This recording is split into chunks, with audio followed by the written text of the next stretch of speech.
कुछ दुख ना हमने जानबूझ के घड़ लिए हैं, वो दुख नहीं है। मसलन अब्बा जी गए बेटी के घर में शादी के 2, 4, 5 महीने के बाद, तो वापस आके अब्बा जी रो पड़े, क्या हो गया जी आपको? कहते हैं ओहो मेरी धी तो उथे काम ही बड़े कर दी पई, मैंने बड़े लाडों से पाली थी, बड़ी लाडली थी, वो मैं गया हूँ चूल्हे के आगे खड़ी थी। ये जाली दुख है। अपने घर का काम कर रही थी कि यहाँ वो अल्लाह माफ करे उसे नौकरी करा रहे थे। तो ये जानबूझ के घड़े हुए दुख हैं जिनका कोई माना नहीं, कोई मतलब नहीं। अपने घर का काम करके बच्ची की सेहत भी ठीक होगी, उसके नजरियात भी पुख्ता होंगे और खावंद की इज्जत करेगी, उसे राजी करेगी, तो मेरे रसूल पाक ने फरमाया रब जन्नत भी अता फरमाएगा।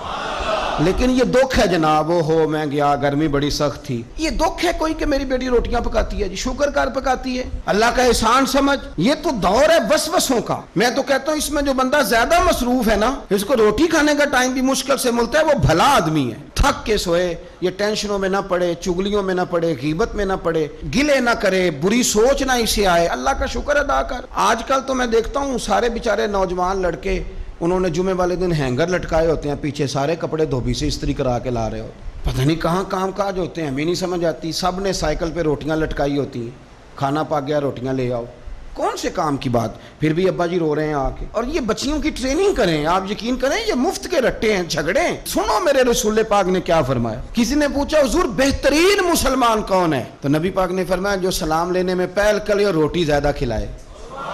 तो अगर आपकी बेटी किसी को रोटी पका के खिलाएगी तो बेहतरीन मुसलमान बनेगी। कौन सा दुख आपने पाला? सुनो मैं आपको हदीस सुनाता हूँ। मेरे नबी करीम अलैहिस्सलाम हजरत उस्मान गनी के घर तशरीफ ले गए। जनाब उस्मान गनी के हुजूर अचानक घर पहुंचे।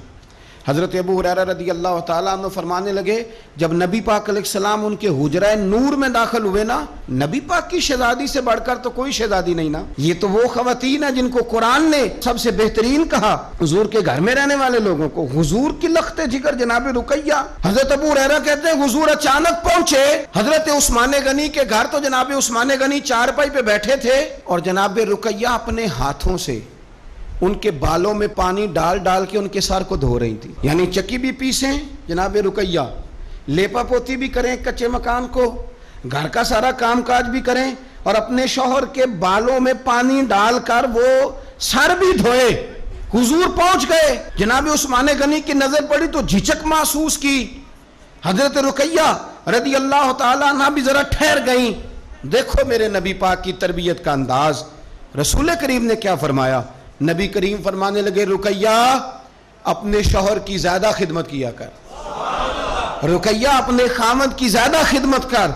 फरमाया मेरे सारे सहाबा शान वाले हैं, लेकिन जिसने मेरे अखलाक को सबसे ज्यादा देखना हो वो मेरे उस्मान गनी को देखे।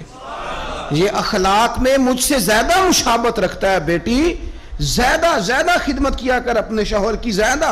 ये हुजूर ने तरबियत दी। ये नबी पाक अलैहिस्सलाम ने हमें बतलाया कि इस तरह तुम्हारे घर बनेंगे, इस तरह दुख दूर होंगे। लेकिन जब अब्बा ही घर आके रोएगा और अम्मा ही बद्दुआ करेगी कि देखो मेरी बेटी को क्या हाल कर दिया रोटियां पकवा, तो कैसे घर चलेगा? समझें आप इन चीजों।